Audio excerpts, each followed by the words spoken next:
Very good morning, my dear student. My name is Mukesh Vishwakarma. I welcome you on behalf of Scholars Public School and lesson. I am teaching you. The name of the lesson is The Summer of the Beautiful White Horse, which is very magnificent and very important lesson of your syllabus. And this is the lesson number first. So now let's join and enjoy the lesson without being delay. My cousin Murad was considered the natural descendant of this man. जो खुसराव करके इनके uncle थे उन्हीं पर मुराद भी गया था। मतलब उसका पूरा बिहेवियर जो है इसी तरह से क्रेज़ी बिहेवियर था। आप इनको अच्छे से जानते हैं कि इनके घर में एक बार आग लगी थी और इनका खुद का लड़का जो है वो दौड़ा दौड़ा बार्बर शॉप पे जाता है, जहाँ पर ये अंकल जो है अपनी मस्टैक को सेट करवा रहे थे, ट्रिम करवा रहे थे। तो वहाँ जाके वो बोलता है कि फ़ादर हमारे घर में आग लगी है। तो फादर चिल्ला के बोलते हैं इट्स नो हार्म, पे नो अटेंशन। कोई बड़ा नुकसान नहीं हुआ है, इस पे ध्यान नहीं देना चाहिए। मतलब उनके लिए घर में आग लग जाना कोई बड़ी बात नहीं है, it's just common, it is no harm. फिर रिपीट करते हैं वो, जब बार बार बोलता है कि आपका बेटा यूँ बोल रहा है कि आपके घर में आग लगी है, तो फिर बोलते हैं enough, it is no harm I say. मैंने बोला ना, कोई हार्म नहीं है, कोई नुकसान नहीं है।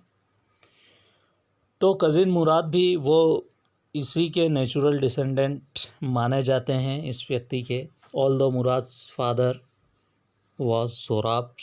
यद्यपि मुराद के पिता का नाम जोराब था, who was practical and nothing else.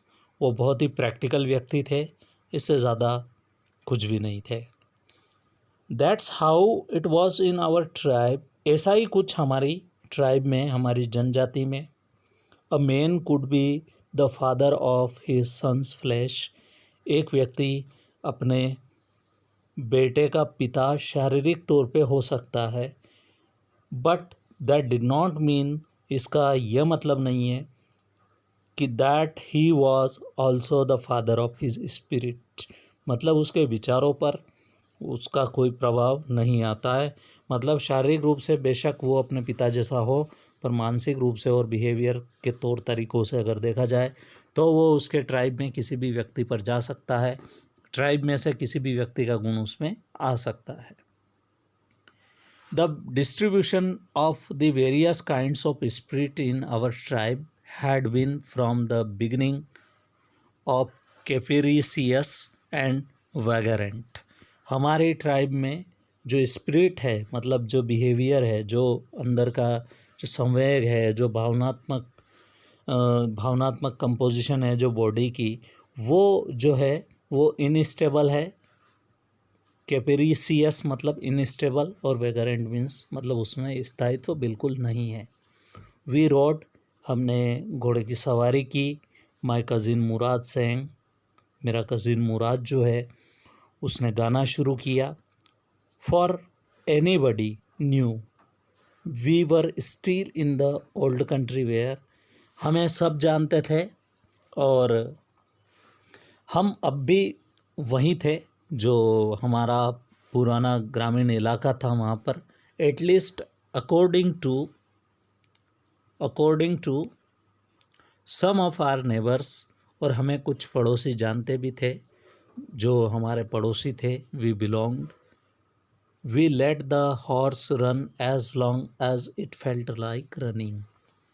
हमने घोड़े को चलने दिया जब तक हमें ये फील नहीं होने लग गया कि ये दौड़ने लग गया है।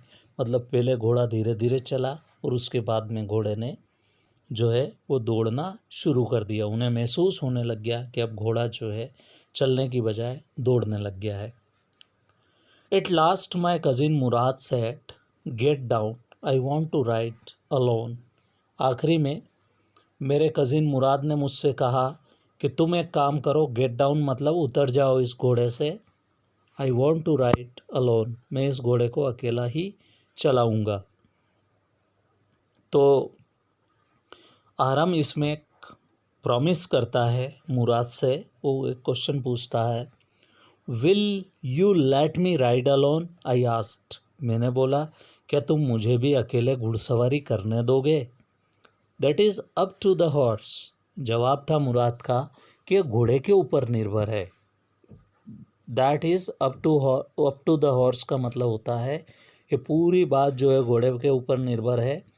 My cousin said get down, चलो एक काम करो उतर जाओ। The horse will let me ride, I said. मैंने उससे अश्योरेंस दिया, मतलब आरम ने मुराद से कहा कि घोड़ा मुझे भी राइड करने देगा। मैंने उसको रिप्लाई किया। वी शैल सी, चलो देखते हैं। ही सेड, उसने कहा। Don't forget that I have a way with horse, ये मत भूलो कि मुझे जो है घोड़े के साथ में डील करना आता है।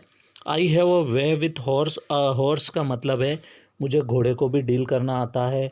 मतलब घोड़े की कैसे देख रेख रखी जाती है, घोड़े को कैसे सेट किया जाता है, घोड़े के साथ कैसे कम्युनिकेट करना है, मतलब नॉन वर्बल कम्युनिकेशन कैसा होना चाहिए, वो सब मुझे आता है। Well I said, anyway way you have with horse I have also. तुम्हें घोड़े के साथ डील करना आता है, तो आरम भी बोलता है कि मुझे भी घोड़े के साथ डील करना आता है। For the sake of your safety, he said, उसने कहा तुम्हारी सेफ्टी के लिए एक काम करो, let us hope so get down. मैं भी यही आशा करता हूँ, तुम एक काम करो उतर जाओ, क्योंकि इसमें तुम्हारी सेफ्टी है। क्योंकि कहीं दोनों हम बैठे हैं और तुम्हें कस के बैठना नहीं आया और घोड़ा अगर दौड़ा तो तुम गिर भी सकते हो। तो चलो देखते हैं आगे क्या होता है। आगे तुम अकेले राइड करोगे, इसमें भी तुम्हारी सेफ्टी जो है वो कंसिडर की जाएगी। अगर घोड़ा तुम्हें बिठा लेगा और अकेला राइड करने देगा तो ज़रूर करेंगे। All right I said, but remember you have got to let me try to ride alone. पर याद रखो तुमने मुझे कहा है कि मुझे तुम अकेले राइड करने दोगे। मतलब यहाँ दोनों भाइयों में कम्युनिकेशन चल रहा है कि मैं अगर तुम अकेले इसे राइड करोगे तो मैं भी इसे बाद में अकेला राइड करूँगा जब तुम उतर जाओगे। आगे देखते हैं। I got down and my cousin Murad kicked his heel into the horse and shouted। जब मैं उतर गया, मेरा कज़िन मुराद जो है, मुराद ने क्या किया, किक्ड मतलब होता है पाँव से मारना, उसकी एड़ी। इनटू द हॉर्स, उसने क्या किया, अपने एड़ी से उस घोड़े को ज़ोर से मारा। एंड शाउटेड, और चिल्लाया ज़ोर से, वजीरे रन, दौड़ो, वजीरे दौड़ो, उस घोड़े को बोला। The horse stood on it's hind legs. उसके बाद में क्या हुआ, वो घोड़ा जो है उसके लेग्स पे खड़ा हो गया, मतलब दो पाँव पे खड़ा हो गया। स्नॉर्टेड, स्नॉर्टेड का मतलब होता है नाक से आवाज़ निकालना, हिनहिनाने की, जो काफ़ी तेज़ साउंड होता है। तो उसने घोड़े के ऊपर बैठकर उसको जब कीक मारी वो उसके घोड़े के शरीर पर अपनी हील से, तो घोड़ा जो है वो जब उससे बोला कि दौड़ो वजीरे दौड़ो, तो घोड़ा जो है दो पाँव पे खड़ा हो गया। और उसके बाद में क्या हुआ, उसके बाद में वो हिनहिनाने की आवाज़ आई। And burst into a fury of speed, उसके बाद में उसने एक थोड़ी तेज़ स्पीड पकड़ ली। दैट वाज लवलीएस्ट, और वो वाकई इतना लवली सीन दिख रहा था। देखो ये घोड़ा है और ये इस पे मुराद बैठा हुआ है, और उसको जब मारता है अपनी ये जो एड़ी है इससे और बोलता है कि दौड़ो वजीरी दौड़ो, तो ये घोड़ा ऐसे दौड़ने लगता है। तो ये बहुत ही, आराम को ये सीन काफ़ी अच्छा लगा, नेचुरल सीन है ये। और घोड़ा दो पाँव पे खड़ा है, पिछले दो टांगों पर, वो आगे की टांगें उसकी उठी हुई है क्योंकि उसे आगे जंप लेना है। और तो that was loveliest thing I had ever seen, मैंने कभी देखा नहीं था ऐसा कभी नज़ारा। My cousin Murad raced the horse across a field of dry grass. मेरे कज़िन मुराद ने उस घोड़े को कहाँ दौड़ाया, एक फील्ड था, एक खेत था जिसमें सूखी घास थी। टू एन इरिगेशन डिचेस, और उसके बाद में ड्राई ग्रास से वो कहाँ चला गया, इरिगेशन डिचेस की तरफ चला गया। इरिगेशन डिचेस क्या होते हैं, जहाँ पर पानी इकट्ठा होता है और उससे बाद में क्या होता है, सिंचाई की जाती है, तो उनको इरिगेशन डिचेस कहा जाता है। ड्रिपिंग वेट, और उस इरिगेशन डिचेस से जब वो crossed ditch on the horse and 5 minutes later return, उसके जस्ट बाद में वो 5 मिनट बाद जब रिटर्न होता है तो क्या होता है, वो जब रिटर्न होता है तो ड्रिपिंग वेट, वो पूरा गीला हो जाता है। गीला क्यों हो जाता है, क्योंकि वो ड्राई ग्रास से जब वो इरिगेशन डिचेस की तरफ जाता है तो इरिगेशन डिचेस वो जो छोटे छोटे गड्ढे बने थे जिनसे क्या सब अपने अपने खेतों में इरिगेशन करते थे, तो उसमें जब घोड़ा तोड़ता है तो उससे क्या, उसके जो पानी के छींटे हैं उसके ऊपर भी आते हैं, जिसकी वजह से वो क्या गीला हो जाता है पूरा।